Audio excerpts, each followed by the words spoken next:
छत्तीसगढ़ रायपुर की तिल्दा नेवरा की पावन धरा में गुरुजी के द्वारा कांवड़ शिव महाप्राण कथा शुरू हो गई है। आज 6 अगस्त मतलब 6वें दिन की कथा पूर्ण हो चुकी है। ये 7 दिवसीय कथा 1 अगस्त से 7 अगस्त तक चलने वाली है, जिसका आनंद आप आस्था चैनल यूट्यूब के द्वारा प्राप्त कर रहे हैं। सिर्फ अब 7वें दिन की कथा शेष है। आज की कथा बहुत ही रोचक जानकारियों से भरपूर थी, तो इसमें आज गुरुजी ने शंभेश्वर महादेव का वर्णन करते हुए एक रोचक उपाय की जानकारी दी है। साथ ही गुरुजी ने आपको जीवन में 3 नियम बनाने को कहा है, और अगर आप ये 3 नियम अपने जीवन में बना लेते हैं तो आपको सफलता प्राप्त करने से कोई नहीं रोक सकता। साथ ही 7 अगस्त सावन अधिक मास सोमवार को आपको क्या विशेष चीज़ का दान करना है, उसकी जानकारी भी आपको इसी वीडियो से मिलने वाली है। आज की कथा में गुरुजी ने 16 उपाय, पत्र और उपयोगी जानकारी दी है। सभी की जानकारी आपको इसी वीडियो के माध्यम से देंगे। किसी कारणवश यदि आपने आज की कथा नहीं सुनी है तो पूरी कथा का रास्ता आपको इस छोटे से वीडियो से प्राप्त हो जाएगा। पिछले वीडियो में हमने आपसे एक प्रश्न किया था, पितरों के लिए कौन सी बाती का दिया लगाया जाता है, तो सही उत्तर है बी, लंबी बाती। और आज का प्रश्न इस प्रकार है, पशुपतिनाथ व्रत में 108 चीज कब समर्पित की जाती हैं? ए, पहले सोमवार को, बी, तीसरे सोमवार को, सी, 5वें सोमवार को, या डी, 7वें सोमवार को। आप इस प्रश्न का उत्तर कमेंट बॉक्स के जरिए हमें भेज सकते हैं और हम इस प्रश्न का उत्तर कल के वीडियो में आपको बताएंगे। तो बढ़ते हैं आज की कथा की पहली जानकारी की ओर। एक पत्र आया, देव की रानी जी, मेरी तबीयत खराब हो गई थी, मेरे गले में छाला हो गया था और डॉक्टर ने बहुत कुछ कह दिया था, और डॉक्टर ने ऑपरेशन की भी बोल दी, और डॉक्टर ने ये भी बोल दिया कि ये बीमारी बड़ी भी हो सकती है। फिर किसी ने कहा इतने हॉस्पिटल के चक्कर लगा रही हो, एक बार मंदिर भी चले जाओ। फिर मैंने मंदिर में चक्कर लगाने शुरू कर दिए। शिवालय में जाकर शिवलिंग पर जल चढ़ाने लगी। मेरे पति ने मेरे लिए पशुपतिनाथ व्रत किया और मेरे लिए शिवलिंग पर चढ़े जल को झेल कर लाते और मुझे दे देते। अगली जांच कराने जब मैं गई तो छाला ठीक हो चुका था और ऑपरेशन भी नहीं हुआ, पूरी तरह से ठीक हो चुकी हूँ। उसी का आभार व्यक्त करने कथा पंडाल में आई हूँ। बढ़ते हैं आज की कथा की दूसरी जानकारी की ओर। उषा गुप्ता जी पत्र लेकर आईं। मेरे पति के मुंह में छाला हो गया था, जांच से पता चला कि उन्हें कैंसर हो गया है। डॉक्टर को दिखाया तो ऑपरेशन की बोल दिया और फिर हमने ऑपरेशन करा लिया, और इसके कुछ समय बाद फिर से कैंसर हो गया और गांठ हो गई। इसके बाद मैंने अपने पड़ोसी को मंदिर जाते देखा तो मेरा भी मंदिर जाने का मन हुआ और मैंने मंदिर जाना शुरू किया, शिव की भक्ति करना शुरू की और शिवलिंग पर जल चढ़ाना शुरू किया। और अगली जाँच कराने गए तो सभी रिपोर्ट्स नॉर्मल आ गई थी। उसी का आभार व्यक्त करने कथा पंडाल में आई हूँ। बढ़ते हैं आज की कथा की तीसरी जानकारी की ओर। एक महिला का पत्र आया जो 2011 से कथा सुनती आ रही है, जिसको 12 साल से संतान की प्राप्ति नहीं हुई थी, या जो बच्चे जन्म लेते थे वो होते से ही मर जाते थे। फिर 13वें बच्चे ने जन्म लिया जो बच्चा बिल्कुल स्वस्थ है। उसी का आभार व्यक्त करने महिला कथा पंडाल में आई हैं। बढ़ते हैं आज की कथा की चौथी जानकारी की ओर। आज गुरुजी ने शिव भक्तों से क्षमा मांगते हुए बोला कि लगभग 25,000 लोगों को रेलवे स्टेशन से ही वापस भेज दिया गया, क्योंकि तिल्दा नेवरा में पांव रखने की भी जगह नहीं है। उन सभी लोगों से हम क्षमा चाहते हैं कि आप कथा सुनने आए और आपको यहाँ नहीं आने दिया गया। बढ़ते हैं आज की कथा की 5वीं जानकारी की ओर। अर्चना जी पत्र लेकर आई। 2011 में शादी हुई पर उसके बाद बच्चे नहीं हुए। ऐसा कोई डॉक्टर नहीं था जहाँ दिखाया नहीं, ऐसी कोई जगह नहीं जहाँ ढुकाया नहीं, ऐसी कोई जगह नहीं जहाँ गोदी ना भरवाई हो, ऐसा कोई देवता नहीं जहाँ हम गए ना हो। किसी ने कहा टीवी में शिव महाप्राण कथा आती है, वो देखना शुरू करो। हमने ऐसा ही किया और सफ़ेद आकड़ी की जड़ वाला प्रयोग किया, साथ में मंदिर में झाड़ू पोछा करना शुरू किया और बाबा की कृपा से हमारे घर में संतान ने जन्म ली है। उसी का आभार व्यक्त करने कथा पंडाल में आए हैं। बढ़ते हैं आज की कथा की 6वीं जानकारी की ओर। शरीर में जब ताप बढ़ता है, बुखार बढ़ता है तो हमारा भोजन छूट जाता है। उसी तरह शरीर में जब पाप बढ़ जाता है तो हमारा भजन छूट जाता है, कथा छूट जाती है, सत्संग छूट जाता है। गुरुजी ने कहा जब आप 108 मोबाइल से डायल करते हो तो एम्बुलेंस आकर खड़ी हो जाती है, उसी तरह 108 भोलेनाथ का नाम लेने पर वो क्यों नहीं आ सकता? बोलकर तो देखो, 108 बार श्री शिवाय नमस्तुभ्यम, श्री शिवाय नमस्तुभ्यम, वो ज़रूर सुनेंगे। बढ़ते हैं आज की कथा की 7वीं जानकारी की ओर। रविशंकर साहू जी पत्र लेकर आए। एक्सीडेंट की वजह से इस बालक का पाँव कट गया और प्लास्टिक का पाँव लगा है। गुरुजी मेरे पर लोग हंसते हैं। मैंने आपकी कथा सुनना शुरू किया और बाबा के भरोसे में एक व्यापार मैंने शुरू कर दिया और बाबा ने मुझे संभाला है। आज मेरा ऐसा व्यापार चल रहा है कि लोग देखकर अचरज खाते हैं। बढ़ते हैं आज की कथा की 8वीं जानकारी की ओर। सब्जी का ठेला लगा रहे हो, पान का ठेला लगा रहे हो या पानी बताशे का भी ठेला यदि आप लगा रहे हो या जीवन में बहुत परेशानियां चल रही हो तो आपको 3 नियम बना लेना चाहिए।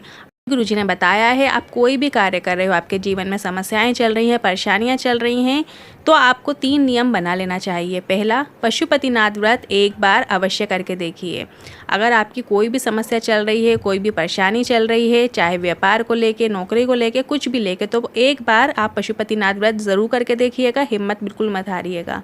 और व्रत करने वाले से निवेदन है कि एक बार पूरा व्रत पूर्ण होने के बाद आपको 2 से 3 महीने रुक जाओ, उसके बाद दोबारा व्रत रख सकते हो। ऐसा नहीं कि तुरंत दूसरा व्रत भी आपने शुरू कर दिया। दूसरा नियम है, प्रत्येक प्रदोष के दिन जब जब प्रदोष पड़ती है, महीने में 2 प्रदोष आती हैं, एक कृष्ण पक्ष की आती है, एक शुक्ल पक्ष की आती है। दोनों प्रदोष में आपको क्या करना है, शंकर भगवान के मंदिर में एक घी का दीपक लगाना है और एक अपने घर में दिया ज़रूर लगाना है। आपको प्रत्येक प्रदोष में नियम बना लेना है। गुरुजी ने बस इतनी ही जानकारी दी है। तो बता देते हैं, भोलेनाथ के मंदिर में आप शाम के समय, प्रदोष काल के समय दीपक लगा सकते हैं और इसमें आपको गोल बाती का उपयोग करना है। और प्रदोष के दिन अगर आप अपने घर में जब दीपक लगा रहे होते हैं तो आपको लंबी बाती का उपयोग करना है। और जो दीपक की लो है, मतलब जो लंबी बाती है, वो आपको अपने घर के बाहर की ओर रखना है। आप लोग प्रश्न करते हैं कि जब हम घर के द्वार में दीपक लगाते हैं तो हमको बाती घर के साइड रखना है या घर के बाहर के साइड, तो आपको घर के बाहर के साइड उसकी लो रखना है। आपको घर के दरवाजे पे दीपक घर की ओर मुख करके लगाना है और अपने सीधे हाथ की ओर लगाना है। और तीसरा नियम आपको बनाना है, प्रत्येक शिवरात्रि, जब जब शिवरात्रि पड़ती है, हर महीने एक शिवरात्रि आती है, तो आपको क्या करना है, शिवरात्रि के दिन आपको एक दीपक शंकर भगवान के मंदिर में प्रज्वलित करना है। वहाँ पे भी आपको गोल बाती का दीपक प्रज्वलित करना है, घी का दिया बनाना है जी ने बताया है। और जो दूसरा दिया है वो आपको बेलपत्री के वृक्ष के नीचे प्रज्वलित करना है। बेलपत्री के वृक्ष के नीचे हमेशा लंबी बाती का ही दिया प्रज्वलित किया जाता है। तीसरा दिया आपको आंवले के वृक्ष के नीचे प्रज्वलित करना है। आंवले के वृक्ष के नीचे आप लंबी बाती का ही दिया प्रज्वलित करें। और चौथा दिया आपको अपने घर के दरवाजे पे, मुख्य द्वार पे आपको प्रज्वलित करना है।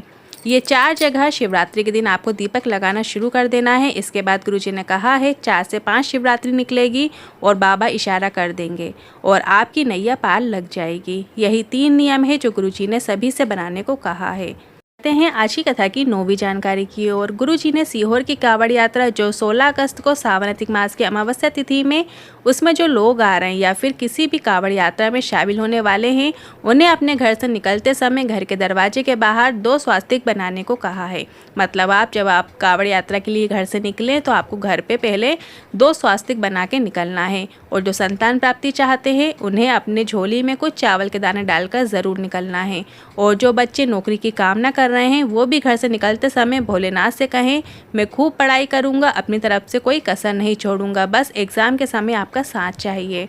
बढ़ते हैं आज की कथा की 10वीं जानकारी की ओर। 3 नियम आज गुरुजी ने सभी से बनाने को कहा है, पर एक नियम ये ज़रूर याद रखना है कि सारी समस्या का हल 1 लोटा जल और सावन में 2 लोटे जल। ने कहा है, एक गुरु के सामने, माँ बाप के आगे और मंदिर में किसी को ज्ञान नहीं देना है, भले ही वो कितनी ही गलती क्यों ना कर रहा हो। भगवान के सामने उसे आपको कुछ बताने की ज़रूरत नहीं है। आप चाहो तो मंदिर के बाहर आकर बता सकते हो आप ये गलती कर रहे थे। बढ़ते हैं आज की कथा की 11वीं जानकारी की ओर। आजकल लोगों ने पशुपतिनाथ व्रत को भी एक आडंबर बना दिया है और लोग बोलते हैं कि ये पशुपतिनाथ व्रत की किताब है और किताब पढ़ना पड़ता है, कथा पढ़ना पड़ती है इस व्रत में। तो इस पर गुरुजी ने कहा ऐसा बिल्कुल नहीं है। 5 सोमवार व्रत किया जाता है, सुबह और शाम पूजन की जाती है। शाम को 6 दिए मंदिर में ले जाकर भगवान के सामने 5 दीपक प्रज्वलित करो, प्रसाद लेकर जाओ, उसमें 3 हिस्से वहीं पे करो। घर से आपको 3 हिस्से ले जाने की ज़रूरत नहीं है, वहीं मंदिर में ही आपको शिव जी के सामने 3 हिस्से करना है। 2 वहीं रखे रहने दो, 1 उठाकर ले आओ। घर आकर छठवा दिया द्वार के सीधे हाथ की ओर लगाकर घर के अंदर प्रवेश करो और भोजन या फलाहार करने के पहले वो प्रसाद का हिस्सा आप पालो और किसी को मत दो। इसी प्रकार से 5 सोमवार व्रत किया जाता है और 5वें सोमवार को शाम के समय कोई भी 108 सामग्री शिवलिंग पर अर्पित करते हुए 1 नारियल में कुछ दक्षिणा रखते हुए नारियल वहीं छोड़कर आ जाओ। और 5वें व्रत में 108 सामग्री और नारियल रखने के बाद घर में आकर छठवा दीपक लगाओ।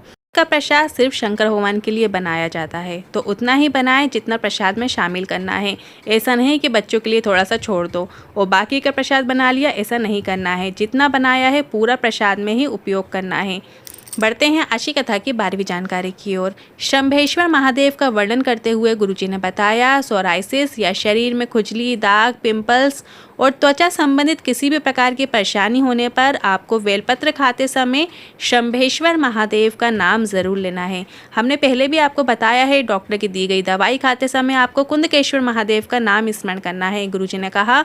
और हमने आपको ये भी बताया है, मैंने आपको पहले भी कहा है, जब भी मंदिर जाओ भोलेनाथ को देखकर एक बार जरूर बोल दिया करो, भले कोई बोले या ना बोले पर तुम जरूर बोल दो, श्री शिवाय नमस्तुभ्यम। बढ़ते हैं आज की कथा की 13वीं जानकारी की ओर। गुरुजी की जो अगली कथा है, श्री पार्थेश्वर शिव महापुराण कथा रहेगी। कथा 10 अगस्त से 14 अगस्त तक चलेगी और इसका समय रहेगा दोपहर में 1 बजे से 4 बजे तक। और इसका स्थान है, ये कथा होने वाली है, उसका एड्रेस है new jail Bhander road, Datia, Madhya Pradesh. आप सभी आमंत्रित हैं। बढ़ते हैं आज की कथा की 14वीं जानकारी की ओर। कि सावन अधिक मास चल रहा है, तो कल के दिन 7 अगस्त सोमवार का दिन है और इस दिन किया जाने वाला एक विशेष दान है, जो कि चने की दाल का आपको दान करना है। आप कितनी भी मात्रा में चने की दाल का दान कर सकते हैं, ब्राह्मण जन को आप दान करें, अपने सामर्थ्य के अनुसार दान जरूर कीजिए। आज जो गुरुजी ने 3 नियम बताए हैं, उनसे जुड़े यदि मन में कोई सवाल है, क्वेश्चन है, तो आप कमेंट बॉक्स के जरिए पूछ सकते हैं। वीडियो थोड़ा भी उपयोगी लगा हो तो वीडियो को लाइक करके चैनल को सब्सक्राइब जरूर कीजिएगा। हर हर महादेव।